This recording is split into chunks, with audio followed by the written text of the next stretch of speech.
Friends, आप देख रहे हैं मेरा यूट्यूब अकाउंट रेगुलेटरी टॉक्स। और आज जो डिस्कशन का हमारा टॉपिक है वो है अनक्लेम्ड डिविडेंड अकाउंट। तो जैसे कि आप जानते हैं, सेक्शन 124 ऑफ कंपनीज एक्ट के अंदर अनक्लेम्ड डिविडेंड अकाउंट के बारे में दिया हुआ है। अगर कंपनी 30 डेज के अंदर यानी अनक्लेम्ड डिविडेंड, जो कि डिविडेंड क्लेम नहीं हुआ है या पे नहीं हुआ है, अनपेड डिविडेंड, अगर ऐसा कोई डिविडेंड रह जाता है तो उसको 30 डेज के अंदर अपने को अनक्लेम्ड डिविडेंड अकाउंट के अंदर ट्रांसफर करना होता है with in 7 days. So where a dividend has been declared by a company but has not been paid or not claimed within 30 days from the date of declaration to any shareholders entitled to the payment of dividend, the company shall within 7 days from the date of expiry of said period of 30 days transfer the total amount dividend which remains unclaimed or unclaimed to a specific special account to be opened by company in that behalf in any scheduled bank. तो कोई भी scheduled bank के अंदर आप ये account खुलवा के और 7 डेज के अंदर डिक्लेरेशन की डेट से आपको ये 7 डेज के अंदर अनक्लेम डिविडेंड अकाउंट के अंदर ट्रांसफर करना होता है under section 124 of companies act. उसके साथ ही the company shall within a period of 90 days of making any transfer of any amount under subsection 1 to the unclaimed dividend account prepare a statement containing the names, their last known address, and the unpaid dividend to be paid to each person and place it on the website of the company if any, and also on any other website of the company if any, and also or any other website approved by the central government for this purpose in such form and manner and other particulars as may be prescribed. तो IEPF जो investor education protection fund है, वो एक fund है section 125 के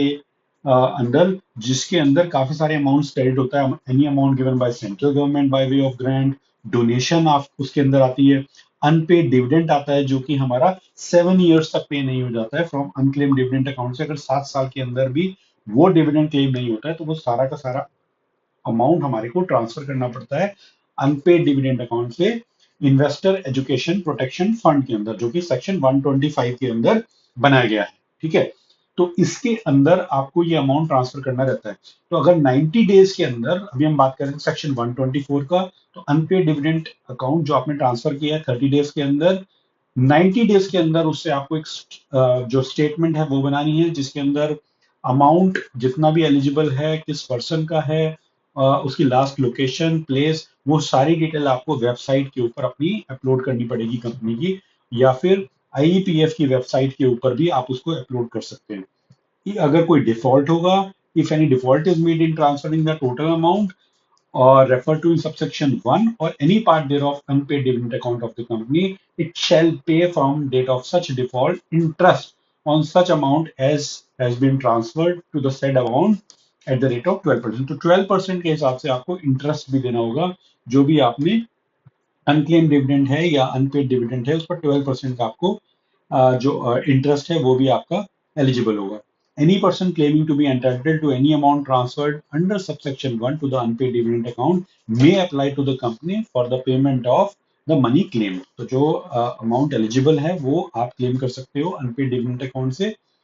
Any amount transferred to unpaid dividend account of a company in pursuance of this section which remains unpaid or unclaimed for a period of 7 years. तो जो हम बात कर रहे थे 7 years तक अगर ये अनपेड डिविडेंड अकाउंट रहता है अनपेड डिविडेंड अकाउंट के अंदर, शेड्यूल बैंक के अंदर, तो वो अलॉन्ग विद 12% जो भी उसका अगर कोई इंटरेस्ट है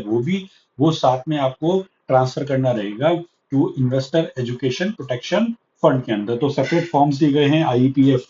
जो फॉर्म है, फॉर्म 1, फॉर्म 2, अभी हम सारी बात करेंगे उस फॉर्म्स के बारे में भी। तो फॉर्म 1, 2, 4, 5 जितने भी फॉर्म्स हैं इन्वेस्टर एजुकेशन प्रोटेक्शन फंड के, जो कि रूल्स के अंदर प्रिस्क्राइब्ड है, investor education protection accounting audit transfer and refund rules 2016 के अंदर नोटिफाइड हैं वो रूल्स। उसके अंदर काफी अमेंडमेंट्स भी आ गई है, तो उस फंड के अंदर आपको वो ट्रांसफर करना पड़ेगा। All shares in respect of which dividend has not been paid or claimed for 7 consecutive years shall be transferred to this investor education protection fund जो हमने अभी बात करी, provided that any claimed amount transferred above shall be entitled to claim the transfer of funds from investor education protection fund in accordance with such procedure and submission of such document as may be prescribed. तो ये forms जो जिनके बारे में बात कर रहा था, जैसे आईपीएफ फॉर्म 1 है,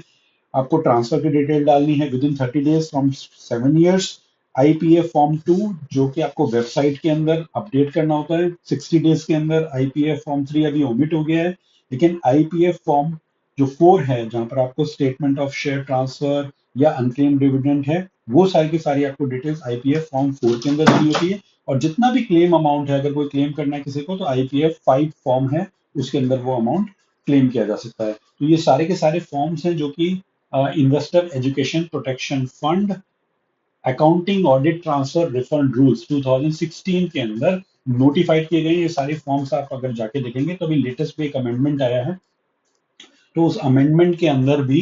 ये सारी इंफॉर्मेशन आपको मिल जाएगी। उस अमेंडमेंट के अंदर आपकी आईएएफ फॉर्म 1, 2, 3, 4, 5, आईपीएफ फॉर्म 3 आपका ओमिट हो गया है, 7 आपका ओमिट हो गया है। तो वो सारी की सारी इंफॉर्मेशन आपको उस रूल्स के अंदर, उस फॉर्म्स के अंदर आपको देनी पड़ती है।